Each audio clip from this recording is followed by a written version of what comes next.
Gary has not only lost his hat, his radio,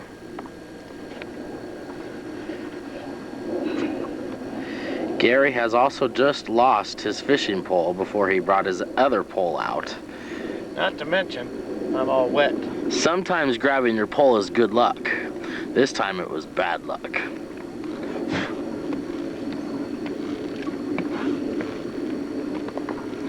All right, can Gary get back in the boat? Okay. First, before we talk about this, I have to say one thing. What's that? I lost my pole. You lost your fishing pole, Gary. Are you gonna set up a Mexican fishing pole now? No, I gotta say one thing. What's that? Is that I always look for the best in everything. What's the best thing about losing your pole? I ain't gotta carry it back up to my apartment.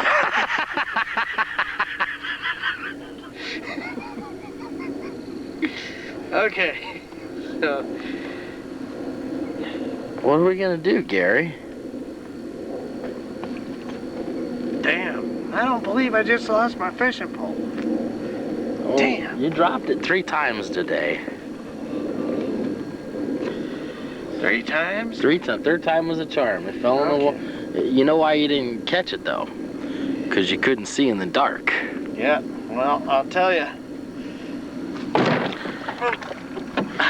Look at this guy.